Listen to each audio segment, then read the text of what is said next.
Hallo alle zusammen, willkommen. Schön, dass ihr hier seid. Und wir möchten heute Ellen Watson willkommen heißen im Warm-up. Ellen Watson ist ein Longtime Schüler und Lehrer von Ein Kurs in Wundern. Und er hat sich bereit erklärt, sowohl beim Warm-up als auch beim Festival dabei zu sein. Und Gregor ist das Zünglein an der Waage für diesen Kontakt, und dafür bin ich sehr dankbar, dass wir hier den Kontakt herstellen konnten, und ich wünsche uns allen eine einsichtsreiche und erinnerungsreiche Stunde mit Ellen. Ellen, it's a pleasure having you, and we're all ears, following your insights and your experience with the Course in Miracles. Okay, well, thank you. I am honored to have been asked to share with you this way, and I'm looking forward to doing that. Okay, ich fühle mich geehrt, dass ich eingeladen wurde, mein Wissen zu teilen, und freue mich darauf, das jetzt zu tun. I have been studying the course for over 35 years. And have been leading study groups and doing writing and so on. I worked for some time with a Course in Miracles organization titled the Circle of Atonement. Seit 35 Jahren beschäftigt er sich mit dem Kurs in Wundern und hat auch für die Circle of Atonement gearbeitet und hat, ja, ich glaube auch ein Buch geschrieben und Study Groups geleitet, genau, Gruppen geleitet. Yes, I retired from the circle actually in 2006. 2006 hat er den Circle of Atonement verlassen. But I have continued writing commentary about the text of A Course in Miracles, and recently this year completed writing commentary on the entire text.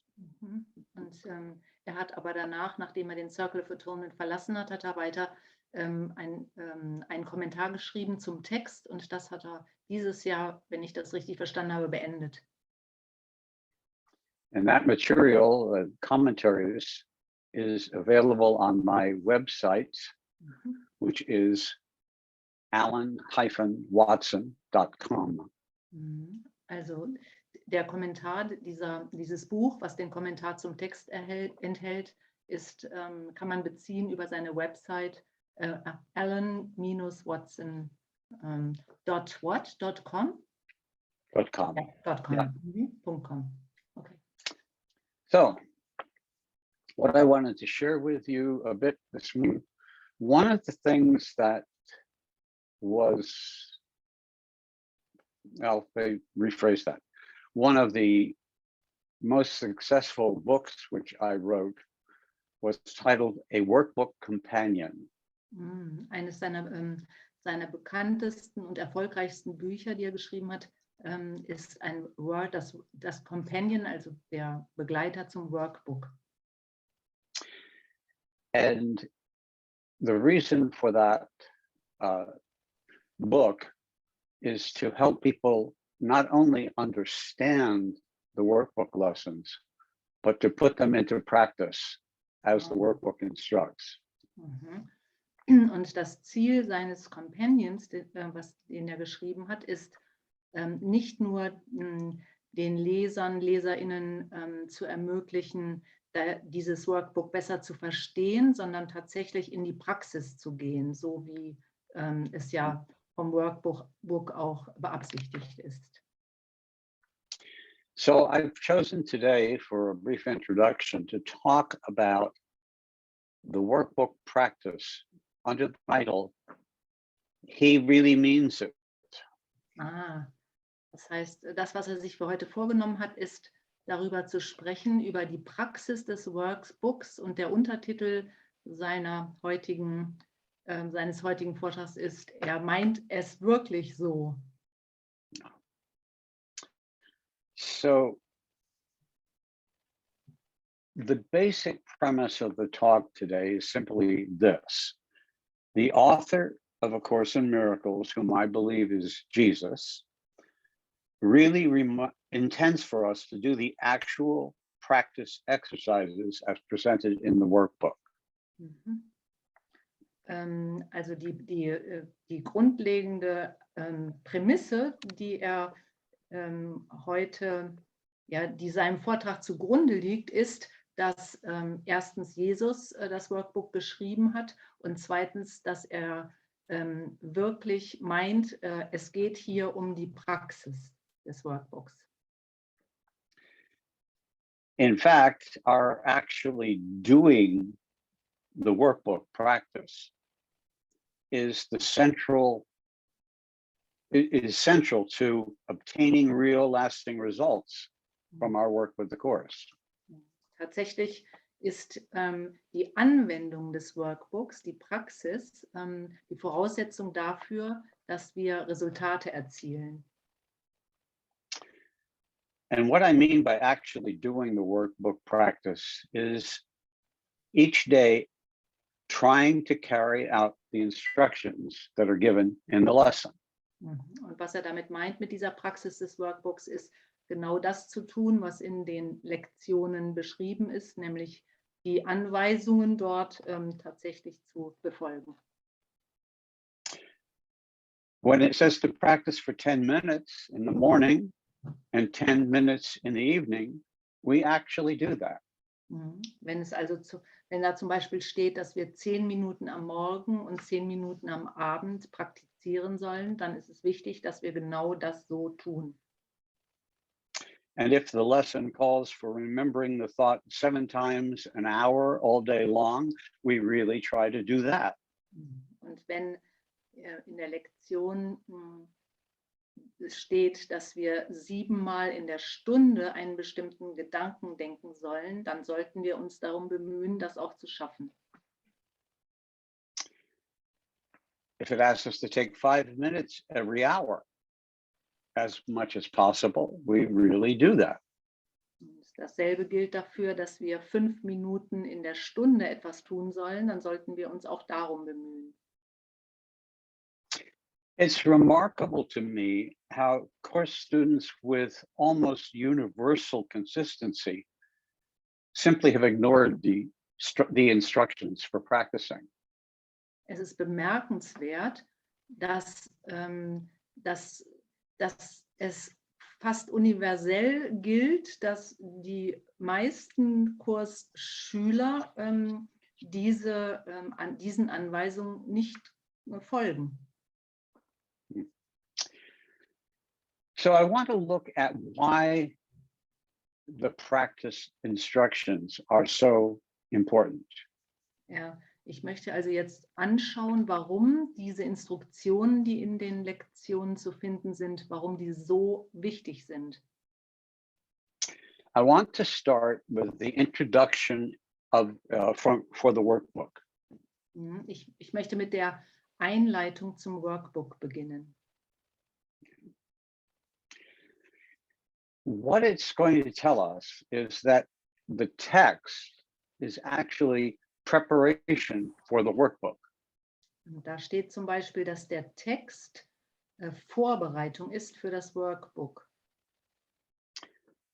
And this is a quote from the first 2 sentences of the introduction to the workbook, which would be great if you could actually read that from the German translation.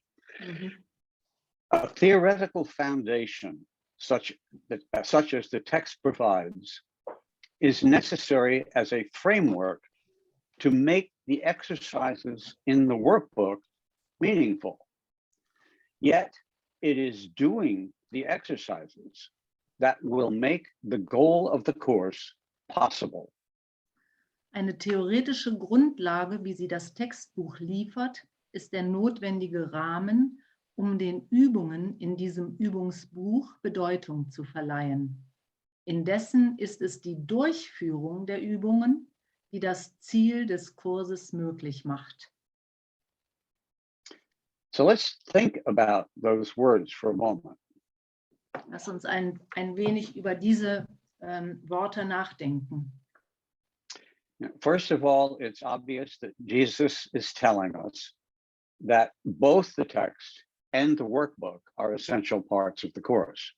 Zum einen ist es wesentlich, dass Jesus hier betont, dass sowohl das Textbuch wie auch das Workbook ein ganz wesentlicher Teil des Kurs in Wundern sind. But the theoretical foundation of the text is necessary as a framework for what? It's necessary as a framework to make the exercises of the workbook meaningful. Mhm. Das Textbuch ist also die Vorbereitung für dieses Workbook, und zwar ist es ein wesentlicher Teil deswegen, weil es die Übungen in dem Workbook erst bedeutsam macht. So we could say that the purpose of studying the text is to prepare us to do the workbook. Also können wir sagen, dass der Sinn des Textes ist, uns vorzubereiten, das Workbook zu machen. So I think that absorbing the ideas of the text and getting clear on what the problem is that it's trying to solve is essential to prepare us for understanding and appreciating the workbook practice. Also das Verstehen des Textes und das Lesen und das Verstehen des Textes und auch das Verstehen des Problems, welches das Textbuch löst, ist wesentlich dafür, dass wir das Workbook richtig verstehen. Many years ago, when I was leading a study group in the text and we had reached chapter 30, I was struck by the introduction to that chapter. To chapter 30, right? Also Chapter 30. vor vielen Jahren hat er eine Study Group geleitet und dort haben sie das Kapitel 30 gelesen und er fand bemerkenswert die Einführung zu diesem Kapitel 30. So let me read you the first 3 sentences in chapter 30. The new beginning now becomes the focus of the curriculum. The goal is clear, but now you need specific methods for attaining it. The speed by which it can be reached depends on this one thing alone: your willingness to practice every step. Also die Einleitung zu dem Kapitel 30 beginnt so: Der Neubeginn wird nun zum Mittelpunkt des Lehrplans. Das Ziel steht fest, doch nun benötigst du Methoden ganz konkreter Art, um dieses Ziel zu erreichen. Wie schnell du es erreichen wirst, hängt einzig von dem einen ab, Doppelpunkt, deiner Bereitwilligkeit, jeden Schritt zu üben.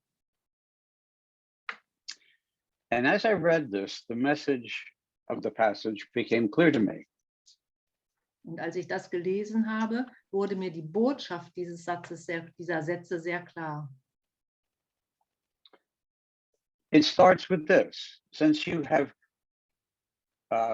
completed almost your study of the text, by now you must be clear about the goal. Er sagt, dort steht, da du das Textbuch jetzt gelesen hast, ist dir jetzt das Ziel klar. You know where the course is trying to take you. Du weißt also, wohin dich dieser Kurs bringen möchte.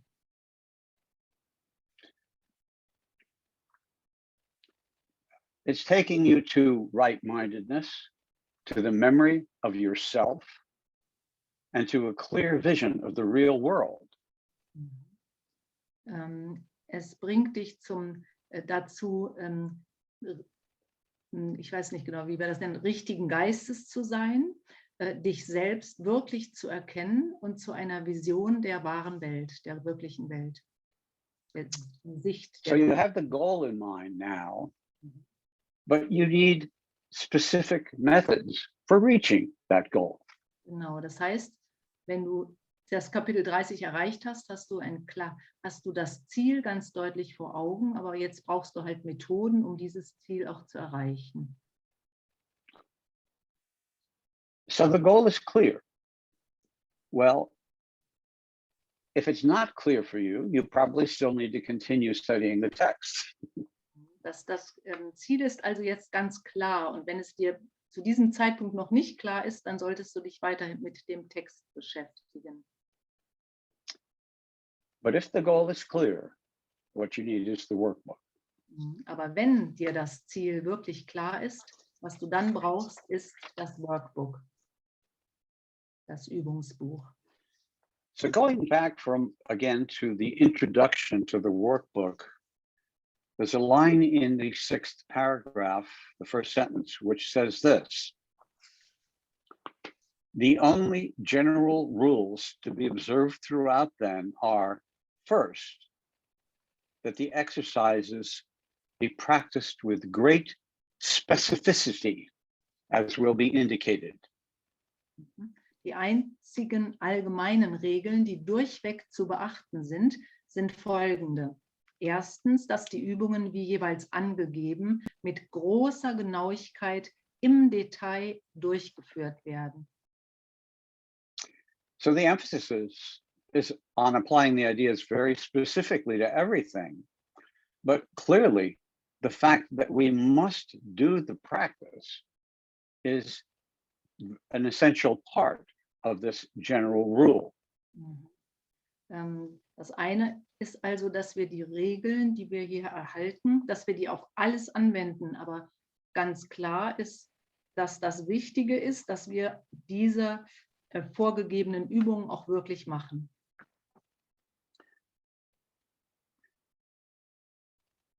Then in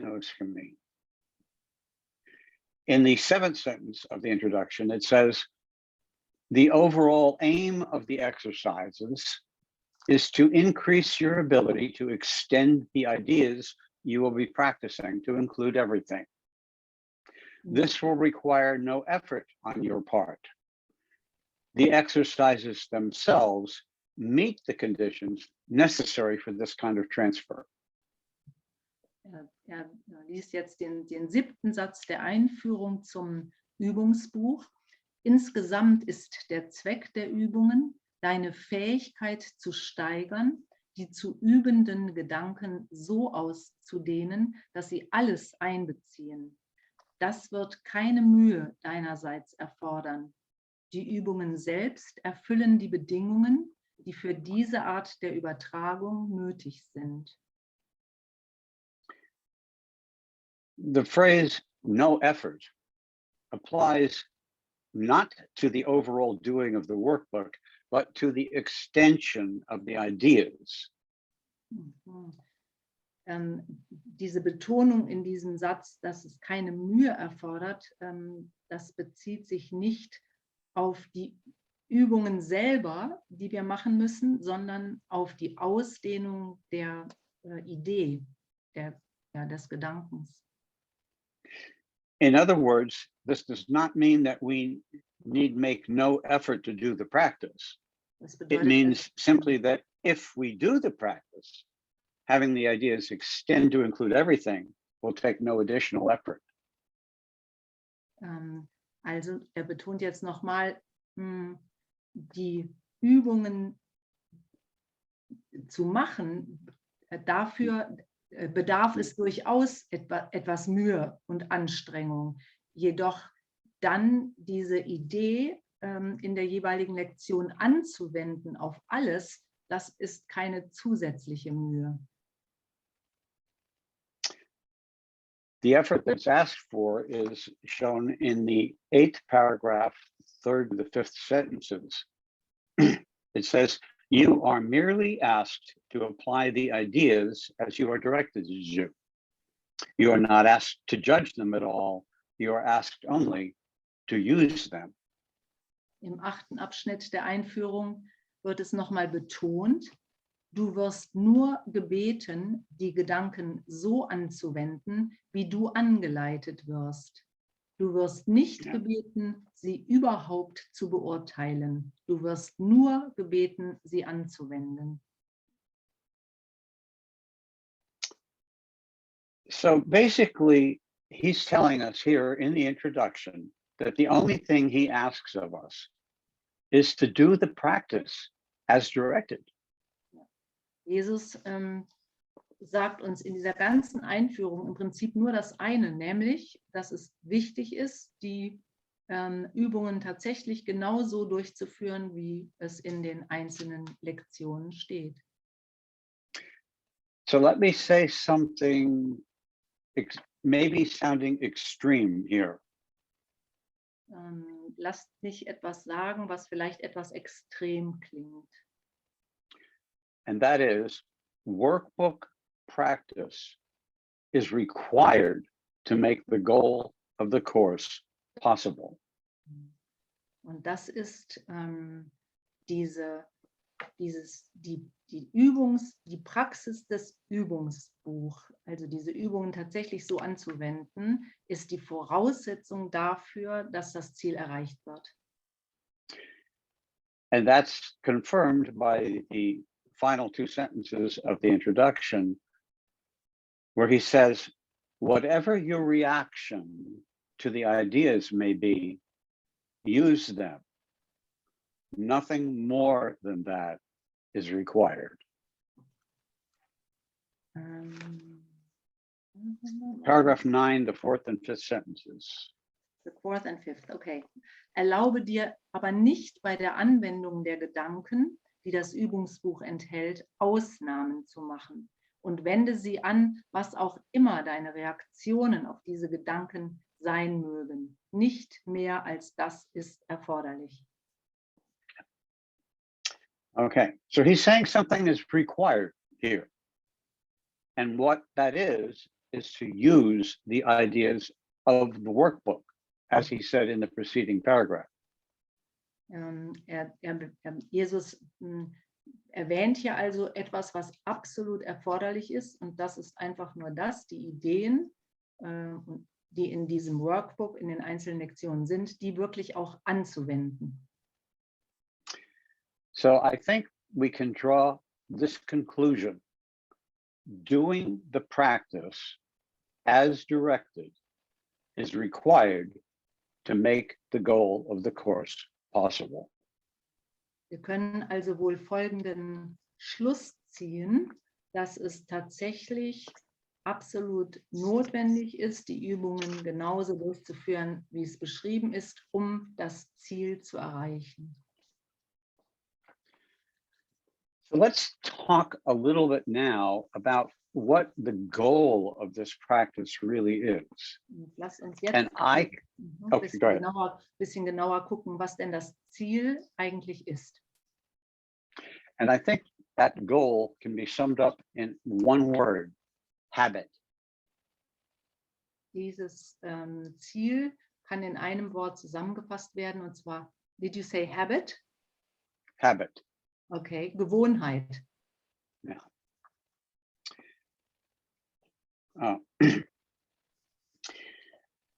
Back in again the introduction to chapter 30, I think it would be the sixth and seventh sentences. Sixth and seventh sentences in the introduction. Or the first paragraph, 6 and 7 sentences. Okay. The steps or the ideas are not new to you, but they are more ideas than rules of thought to you as yet. So now we need to practice them a while until they are the rules by which you live. We seek to make them habits now, so you will have them ready for whatever need. Jetzt geht es wieder um die Einführung zu Kapitel 30, wo steht, diese Ideen sind nicht neu für dich, doch sind sie bisher mehr Ideen als Regeln für dein Denken. Und deshalb müssen wir sie jetzt für eine Weile üben, bis sie die Regeln sind, wonach du lebst. Wir versuchen jetzt, sie zu Gewohnheiten zu machen, damit du sie bereit hast, wann immer du sie brauchst. I think these lines are important because what they tell us about the purpose of the workbook and its practice. Das heißt, diese Zeilen sind deswegen so wichtig, weil sie uns über das Ziel des Übungsbuchs informieren, nämlich die Praxis, also das Umsetzen oder Anwenden. It uses three different phrases: rules of thought, Es nutzt, also der Text nutzt drei verschiedene Sätze, und zwar einmal Regeln für die Gedanken, rules by which you live, Regeln, nach denen wir leben sollen, and habits. und Gewohnheiten. So the whole idea is basically creating in us a new state of mind. Das heißt, worum es hier eigentlich geht, ist in uns einen neuen Geisteszustand zu erschaffen. Nearly everyone who has studied the course for a while has heard the phrase of the early workbook lesson, I could see peace instead of this. Fast jede und jeder, die den Kurs schon gelesen haben, werden sich erinnern an diesen einen Satz des Workbooks ganz zu Beginn. Ich könnte Frieden sehen stattdessen. But for how many of us has this become a rule of thought, a rule by which we live, and our habitual response to every situation? Aber für wen von uns ist dieses wirklich sowohl eine Regel für unsere Gedanken geworden, wie auch das zweite habe ich jetzt vergessen, und Rules of Thought. And the third one was habit, also eine Gewohnheit. And what was the second one? A rule by which we live. Ach ja, eine Regel, nach der wir leben. Yeah. So workbook practice is intended to take the ideas out of the closet and bring them into the arena of our lives. Also die Anwendungen der Übungen im Übungsbuch, in den einzelnen Lektionen. Das Ziel ist, dass es von der Idee zu etwas wird, was wir wirklich in unserem Leben anwenden.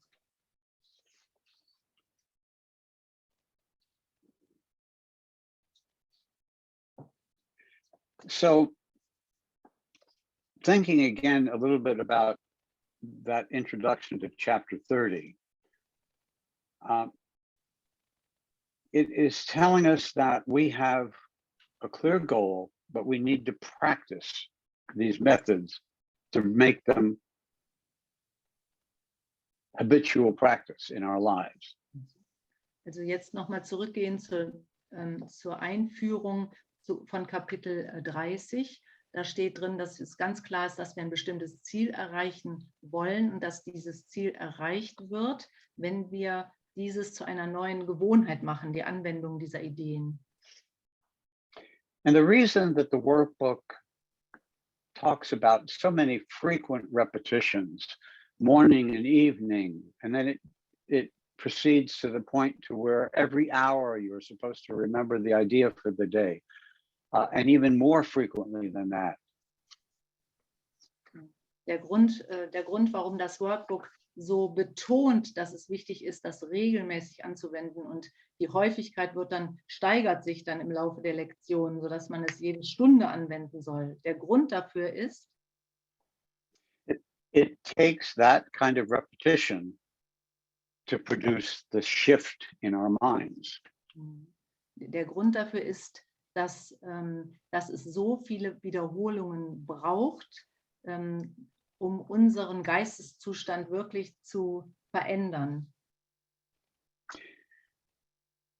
Reading again from chapter 30 of the text, introduction, paragraph 1, 4th and 5th sentences, he says, each one, that is every step, every time you remember to practice, each one will help a little every time it is attempted.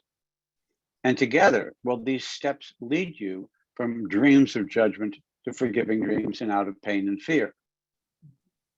Wieder Kapitel 30, die Einleitung, dort steht, ein jeder Schritt, also eine jede Anwendung dieser Übung, ein jeder Schritt wird ein wenig helfen, jedes Mal, wenn du dich darin versuchst. Und zusammen werden diese Schritte dich aus Träumen des Urteilens zu Träumen der Vergebung führen und heraus aus Schmerz und Angst.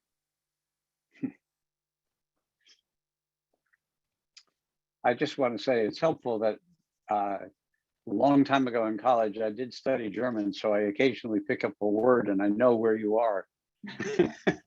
Sagt, gerade im College hat er etwas Deutsch gelernt und ab und zu versteht er, wenn ich was sage und dann weiß er, wo ich bin. So he's saying that each time we remember to practice helps just a little bit. Das heißt, hier wird wieder betont, dass jedes Mal, wenn wir uns daran erinnern, es zu praktizieren, wird es uns helfen ein wenig. And that's why we need so many times of practice. Und das ist der Grund, warum es so wichtig ist, dass wir wirklich so viele Male üben. Without these practice exercises given by the workbook, the ideas of the text would be nothing but a series of abstractions.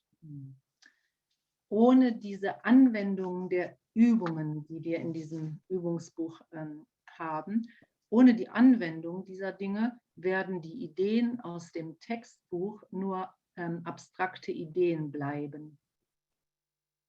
As a matter of fact, in the preface to the text, which was written by Helen Schuckman, it says, without the practical application the workbook provides, the text would remain largely a series of abstractions, which would hardly suffice to bring about the thought reversal at which the course aims.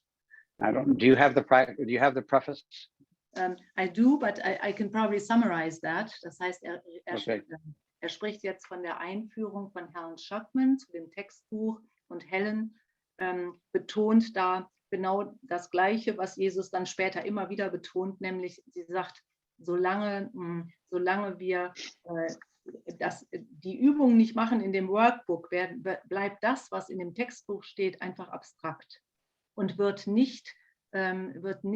wird nicht genügen, um diesen Geisteszustand wirklich zu verändern.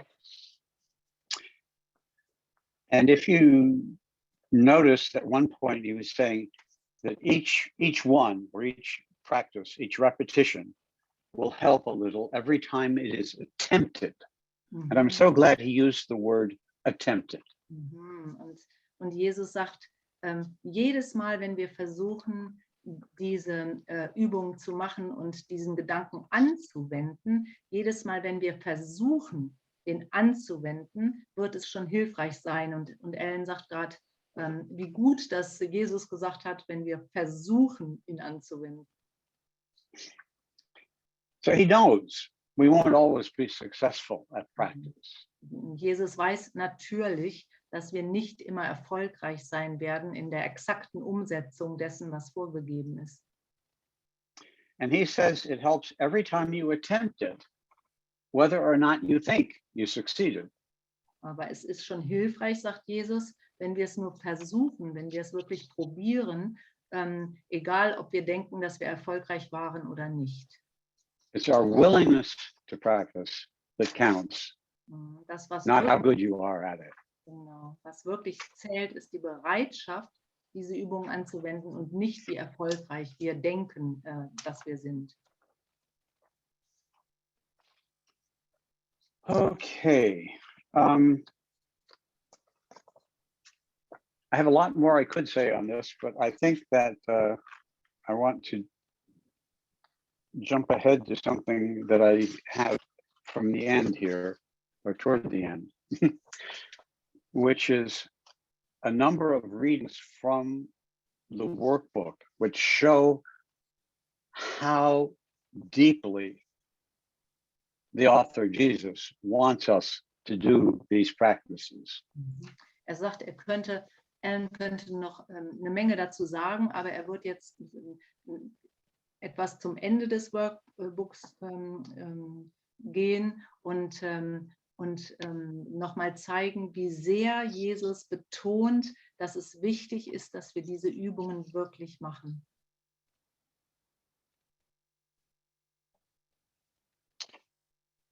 Okay.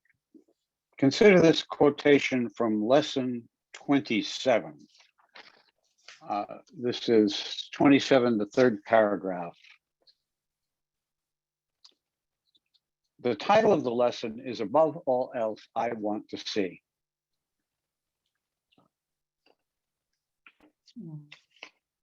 Genau.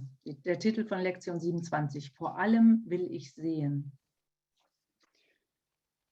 And he says in this paragraph, the real question is, how often will you remember?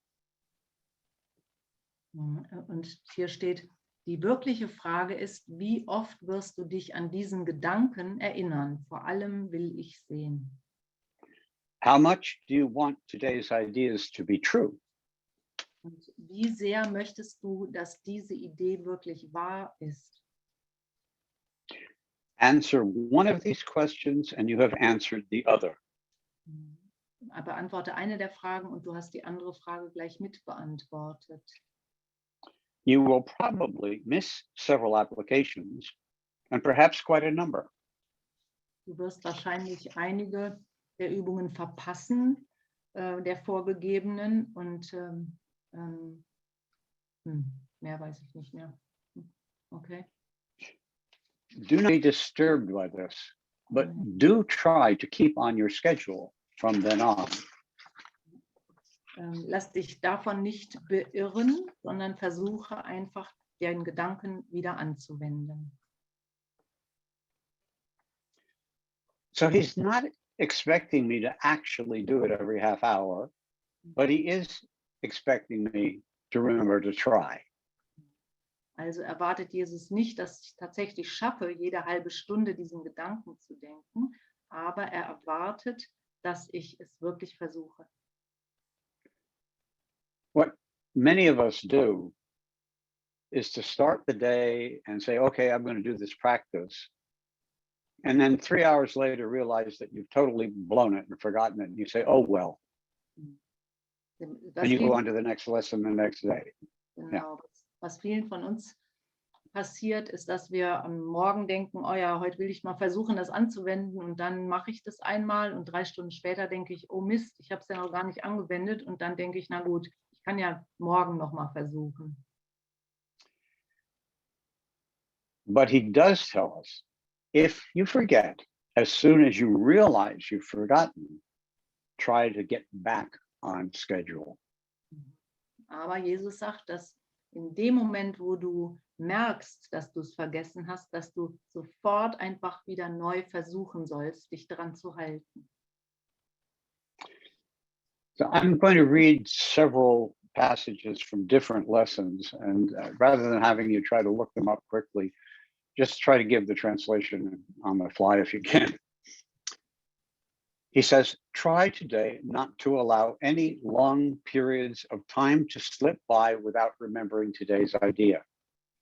Versuche heute nicht zu lange Zeit, Intervalle zu haben, wo du dich nicht daran erinnerst, diesen Gedanken anzuwenden.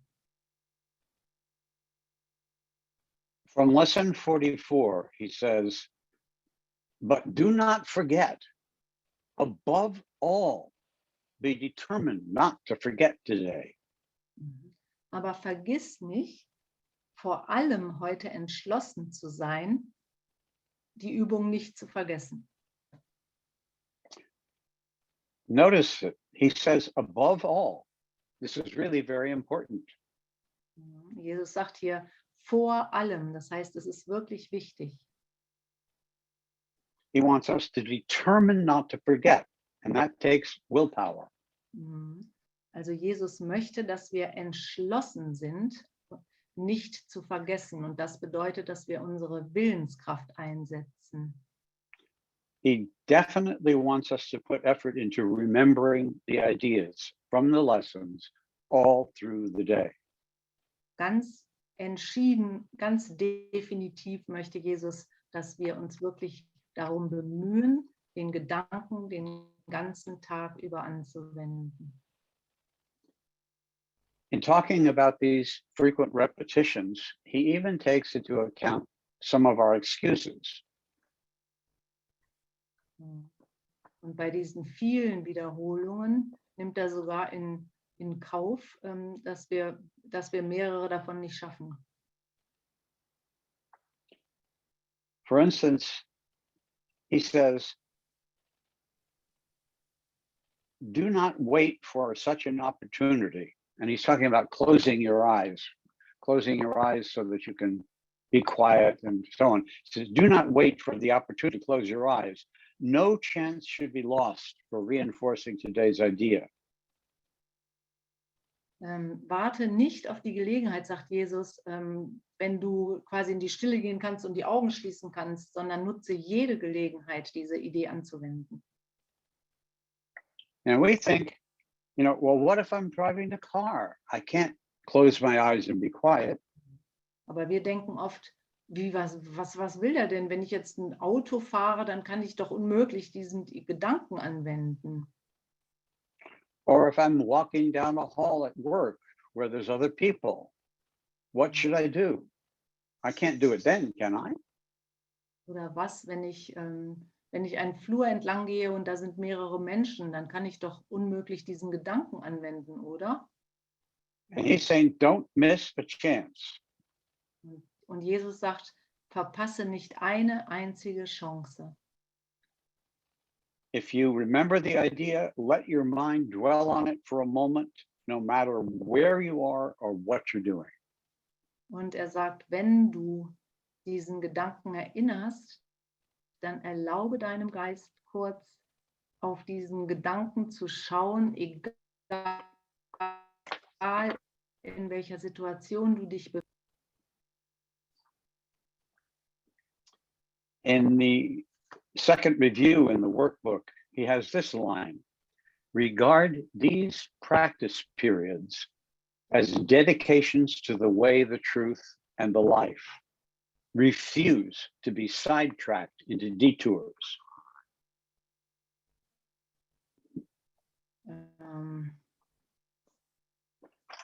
That's Also, review to the workbook, fifth paragraph. Yeah. Okay. Yeah. Can you please repeat it, and then I'm sure I can translate it. So he says, regard these practice periods as dedications to the way, the truth, and the life. To the way, the truth, and the life. So three things. Okay. Betrachte diese Übungszeiten als ein sich widmen dem Weg, der Wahrheit, the way, the truth und dem Leben. Ja, and? Refuse to be sidetracked into detours. Und weigere dich, abgelenkt zu werden und an irgendwas anderes zu denken. And here is a really striking paragraph from lesson 95 in the workbook. It's paragraph 14. I'm going to read most of the paragraphs, so you might want to look this one up. Lesson 95, paragraph 14. He says, do not forget today. We need your help, your little part in bringing happiness to all the world. And heaven looks to you in confidence that you will try today. Share then its surety, for it is yours. Be vigilant. Do not forget today. Throughout the day, do not forget your goal. Repeat today's ideas as frequently as possible and understand each time you do so, someone hears the voice of hope, the stirring of truth within his mind, the gentle rustling of the wings of peace. Also, vergiss das heute nicht. Wir brauchen deine Hilfe, deinen kleinen Teil, um Glück in die ganze Welt zu bringen. Und der Himmel zählt auf dich voll Zuversicht, dass du es heute versuchen wirst. So teile denn seine Gewissheit mit ihm, denn sie ist die deine. Sei wachsam, vergiss das heute nicht. Vergiss tagsüber nicht dein Ziel. Wiederhole den heutigen Leitgedanken so häufig wie möglich und verstehe, dass jedes Mal, wenn du dies tust, jemand der Hoffnung Stimme hört, die Wahrheit, die sich regt in seinem Geist und des Friedens sanftes Flügelschlagen. So he's saying that each time you remember the practice, each time you repeat the idea for the day, someone somewhere feels the truth stir in his or her mind.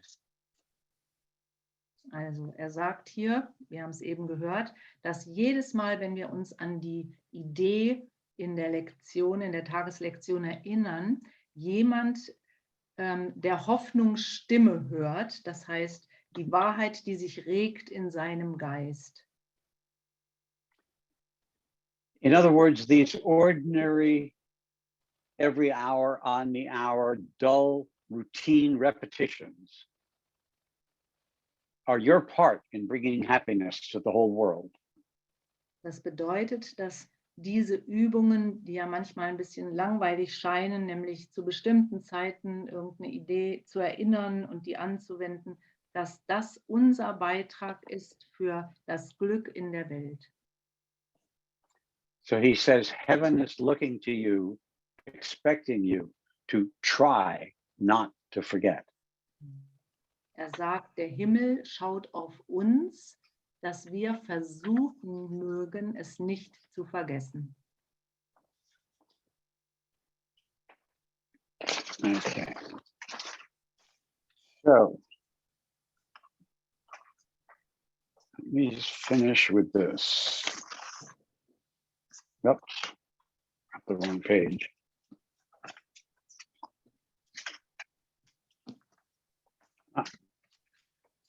Okay. So the longer that I study the course, the more lofty its goal seems. Je länger ich den Kurs studiere, desto höher erscheinen mir seine Ziele. Our calling is truly a high calling. Der Ruf, der an uns hierdurch ergeht, ist wirklich ein sehr hoher Ruf. A Course in Miracles promises to save us time in reaching that goal. Der Kurs in Wundern verspricht, dass wir sehr viel Zeit sparen werden bei der Erreichung dieses Ziels. But it says that it depends on our willingness to study and practice to allow the Holy Spirit to shine through us. Es sagt auch, der Kurs sagt auch, dass es davon abhängt, ob wir wirklich bereit sind, zu lernen und zu üben, sodass der Heilige Geist immer klarer durch uns scheinen kann. So if you've read the wonderful promises of the Course and you've wondered why you're not experiencing the things of which it speaks, So, falls du also die wunderbaren Versprechen dieses Kurses gelesen hast und dich bisher gewundert hast, warum du es noch nicht geschafft hast, das umzusetzen, perhaps the answer Jesus would give you is the one he gave very clearly to Helen and to us all. vielleicht wäre dann die Antwort auf diese Frage, die Jesus dir geben würde, die er auch Helen gegeben hat. In the pages of the Course, this is from chapter 11, section 8, you may complain that this course is not sufficiently specific for you to understand and use. This is chapter 11, section 8, the 5th paragraph. Ja, okay. Chapter 11, section 8. Wait,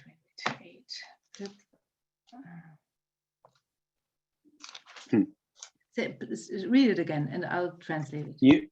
You may complain that this Uh-huh. course is not sufficiently specific for you to understand and use. Ah ja, du kannst dich vielleicht oder du wirst dich vielleicht beklagen, dass dieser Kurs nicht spezifisch genug ist, um es wirklich anwenden zu können. Yet perhaps you have not done what it specifically advocates. Aber vielleicht hast du bisher noch nicht genau das angewendet, was der Kurs sagt, dass du anwenden sollst. This is not a course in the play of ideas, but in their practical application. Dieses ist kein Kurs, welcher mit Gedanken spielt, sondern es geht hier um die Anwendung der Gedanken.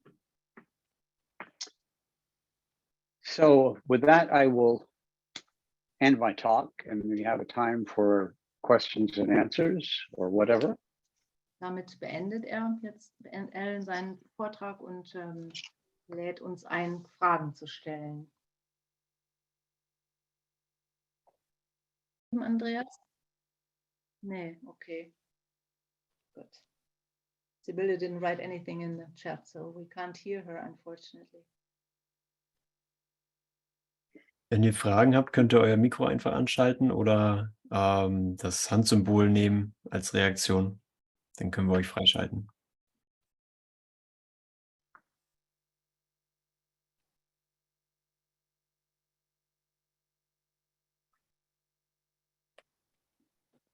Ja, Gregor has a question. ich hätte eine, okay. Ich hätte auch eine Frage. Erst Gregor und dann. Okay. So, danke. Okay, thank you, Alan. Just a short question. It's almost a philosophy, I would say. What would you say about, is it necessary to, well, at least it is necessary to make the workbook once, but what do you think about the repetition of the workbook every year, which is very common? Soll ich jetzt das Ja, bitte übersetzen. Gregor? Ja.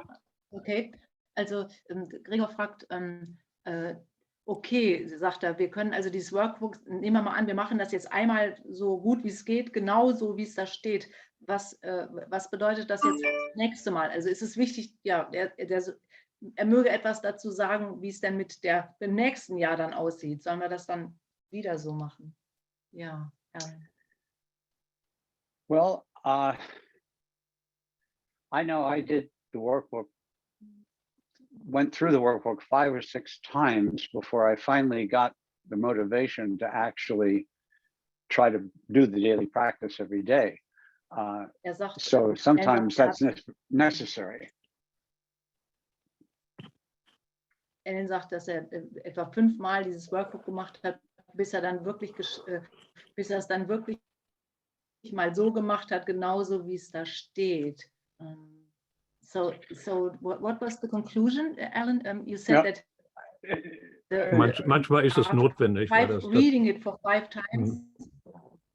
Genau. That it's often necessary to repeat the workbook more than once in order to get it right.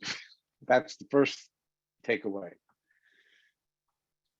Es ist oft notwendig, das Workbook mehr als einmal zu machen, um es wirklich zu verstehen.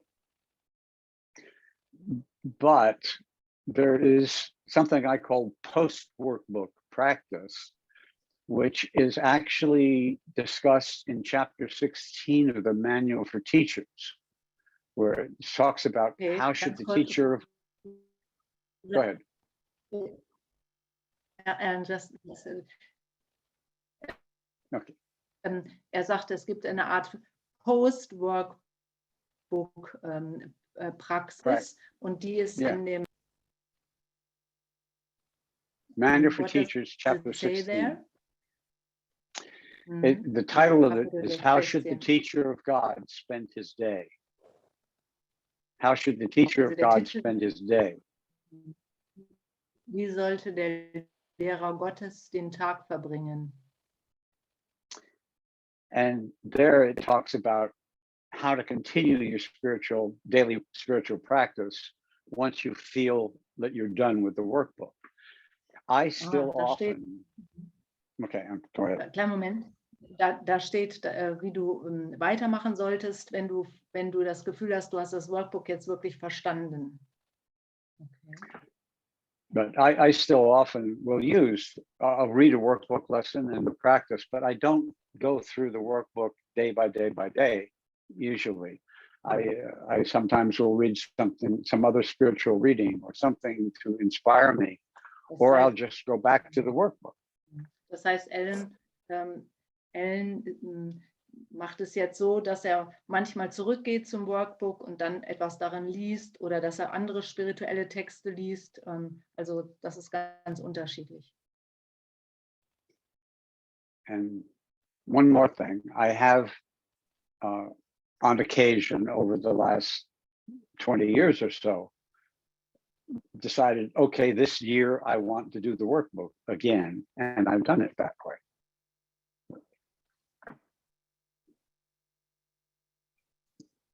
Werde ich das Workbook wieder genauso machen, wie es da steht. Und dann hat er das auch gemacht.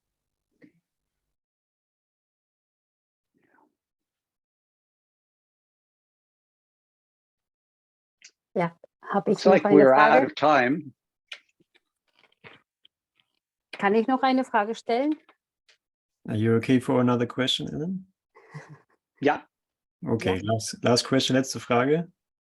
Ja, ich habe eine Frage. Ich habe die Erfahrung gemacht durch jahrelange Meditation, dass mir Information kommt. Ja?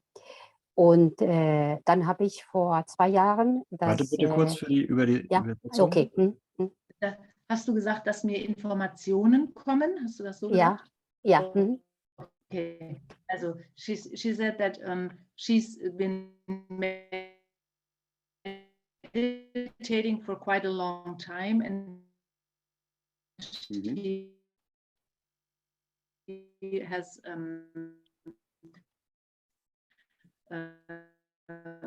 had the experience that there was information. Mhm. Und was Ja. ist die Frage? Ja, Ist jetzt weg. hört ihr mich? Ja. Weil die Verbindung war eben nicht sehr gut. Ja, dass ich vor ungefähr 2 Jahren die Übungen angefangen habe. Einmal versucht habe durchzugehen, aber es nicht ganz geschafft habe. Und dann habe ich in diesem Jahr nochmal angefangen von 1. Am 1. Januar von Nummer 1. Ich habe manchmal das Gefühl, dass ich vor der Lektion schon Informationen bekomme. Zum Beispiel, ich wache auf und meditiere und bekomme eine Information. Wenn ich dann die Lektion gelesen habe, dann sehe ich, dass ich schon Vorarbeit gemacht habe, sozusagen.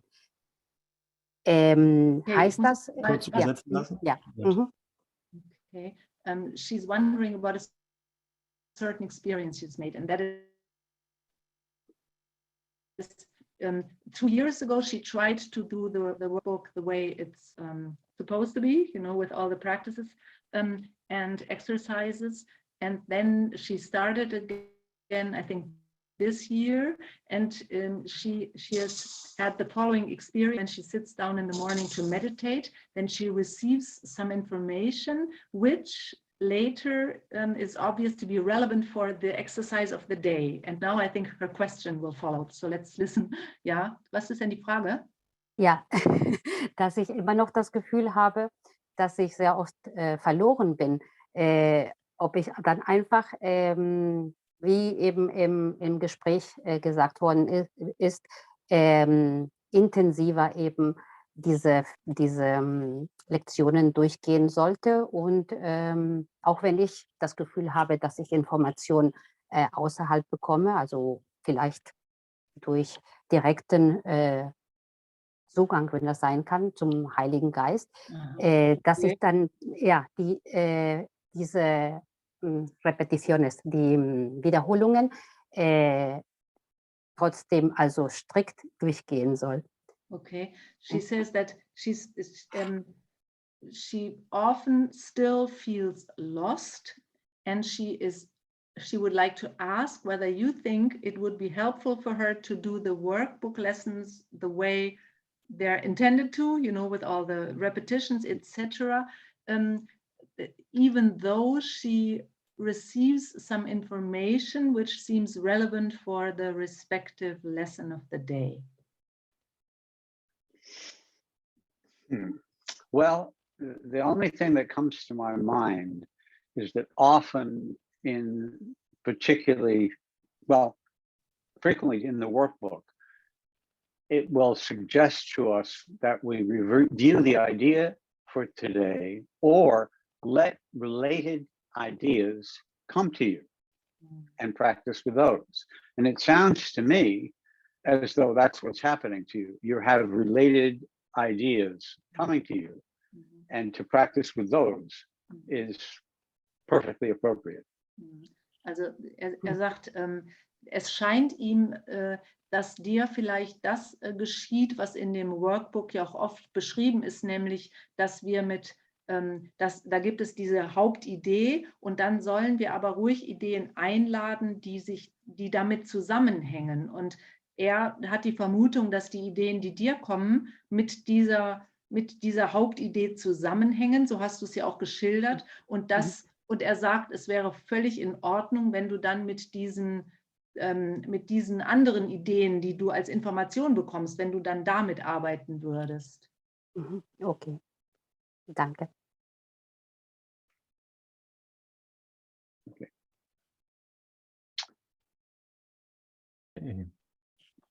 Thank you, Ellen. Thank you for your time and for sharing the inescapable workbook and the application of it. Exactly as Okay. And Okay, thank you. yeah, I hope you enjoyed your time as well with us, and we're looking forward to seeing you very soon. I think it's on Friday evening. Friday evening, exactly. Okay. Danke euch allen. Habt einen Thank you großartigen for Abend. being here. Goodbye.